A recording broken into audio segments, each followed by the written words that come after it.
Hello, I'm Jamie Vaughn with Singing News, and I'm here today with our special guest, Joseph Habedank, and we are on our GMA digital red carpet for the Dove Awards. Hey, Joseph, how are you? I am doing great, Jamie. Thank you so much for asking me to be a part. I love the Dove Awards. I'm not a real good red carpet guy. I was actually thinking today, can you imagine how many fights there have been in churches over red carpet? True. Think about it. Very Quite a true. bit. Quite a bit. Well, we are doing something very special and very different this year since there will be no audience at the Doves this year and everything is pre-recorded. We are doing a digital red carpet for the Doves. So it's the 51st anniversary. Last year was the huge 50th and we had the huge celebration for Bill and Gloria, and now we're coming into a very different mood for that this year. So we wanted to take time with all of the artists that were nominated and kind of get their perspective on the change this year and their nominations. And you're nominated for two awards this year, one for Southern Gospel Artist of the Year, and the second one is for Bluegrass Country Roots Recorded Song. Sometimes it's the radio. So how does it feel to be back and nominated again this year? You know what? It's always a really big honor for me because when I first started my solo career, I just wasn't sure if anybody was going to come out to see us or what kind of support we would get. And just to see the outpouring of support, not only from the fans, but also from my colleagues and my record company and everybody at the GMA. It's been a pretty amazing thing. And I'm very grateful for it. I will say though, I have gone 0 for 6 over the last 2 years. Oh, wow. So two more this year. If I lose both, it'll be 0 for 8, y'all. So get out and vote. You know what I'm saying? We can call you the Susan Lucci of the Doves pretty soon. That's right. That's right.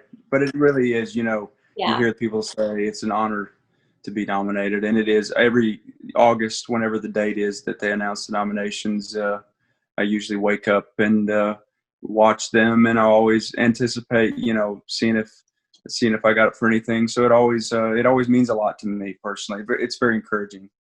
And so for Song of the Year, or Bluegrass Country Roots Recorded Song of the Year, you're nominated with a pretty extensive and eclectic crowd. You've got Karen Peck and New River, the Gettys and Ellie Holcomb, Oak Ridge Boys, and Gloria Gaynor. How does that feel to be with all of those?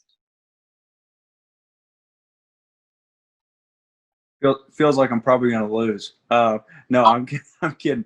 There's some pretty amazing people in that category, and you're right. It is very eclectic, and to people that I grew up singing their songs, like the Gettys, and of course, I love Ellie's music. Her dad, Brown Bannister, is my favorite producer of all time, and so of course Karen, who's such a dear friend to us, and then just I tell you what, the Oak Ridge Boys have just been amazing to me, and so it's pretty cool. And then Gloria Gaynor, I don't know her, but she has a really great record out to the Testimony album, and it actually won a Grammy this year. So congratulations to her. I never met her, but I'm sure she's a wonderful lady, and she is certainly surviving.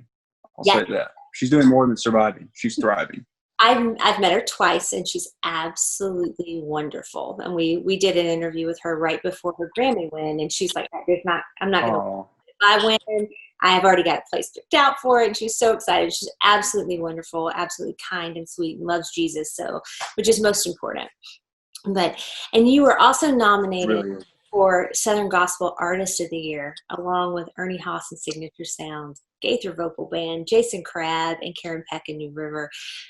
That's another group that it's legends in Southern Gospel. And then there's Joseph Habedank, who is I think you're on the way to legend status, and I think that to be nominated Ah, that has got to be mind blowing. yeah, and that's always the big one. That's the one that always means the most to me because we spend so much of our time trying to be a great artist, and trying to write great songs and to be great out on the road and to do our business right and to create fresh and new things that are different for our genre. And so to get that nomination is always pretty amazing. And then to be up against, you're right, there. I mean, four legends and me. I mean, it's kind of the new kid on the block. So, and I'm grateful to be in there. It certainly is a testament to our wonderful ministry team that we have around me, and my wife Lindsay, who works so hard behind the scenes. She's actually upstairs right now working, and then we have our secretary Heather and her husband Fred, who helps with some management things, and then we have the record company and the Harper Agency. So there's just a lot of people that put so much work into what we do, and then the producers and the co-writers and the studio musicians, and there's just so many people behind the scenes that make these kind of things possible. And one thing I'm really proud of is that I feel like we have really put together a great team of people that not only are good people, but really bought into my vision for our ministry and what we wanted to accomplish early on. And so just to see the fact that they've not only gotten behind us, but they've just really put their best effort forward and have tried to do everything with excellence. And I'm just so grateful for that. Yeah. So as an artist, who is an artist that has had the most influence on you?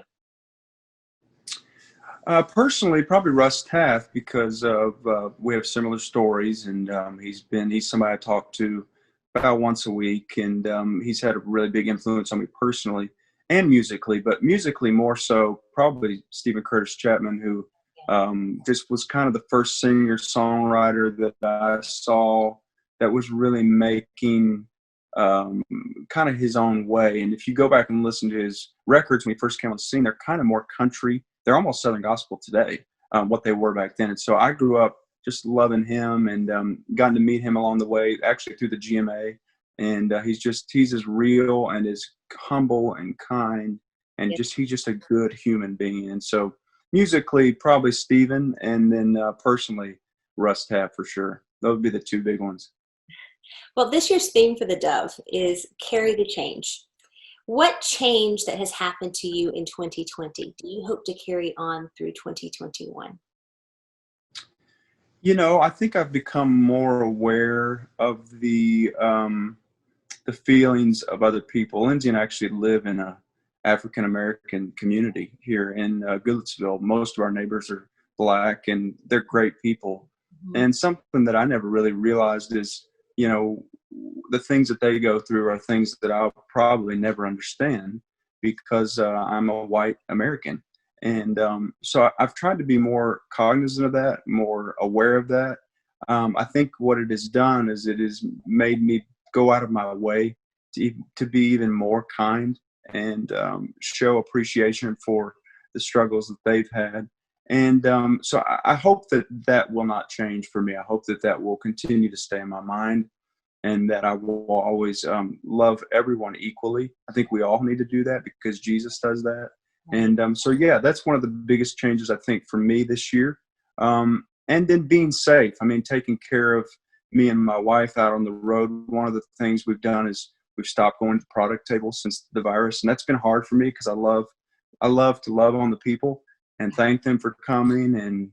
And I don't ever want them to think that I'm too good to go to the product table, but it is more for their safety than it is for ours. Right. So, but I think overall it has caused us to be more aware of our health and to take care of each other. I'm a little more of a wild card, a little more reckless, if you will, whereas she's more cautious and makes me, wear my mask when I'm supposed to, and I forget, and she'll remind me. And so those kind of things, I think just taking care of each other and learning how to love each other through adversity this year, which we've certainly gone through adversity before this with my story and everything I've gone through. But this year's been a different kind of adversity. There are things that have been really out of our control. And so, yeah, those are two big ones for me. Yeah, well, good. Those are great ones. Now, Joseph, I think you really do have a shot this year. So I hope we break that record of 0-6 and we come out like maybe 2-6 or 1-7. That's what I'm hoping for. Yeah. Well, everyone, I'll take one, or 2's fine. I'll take one. I'm sure you would. Yeah, absolutely. Well, everyone, make sure that you tune into the Doves on October 30th on TBN at 7 p.m. Central Time.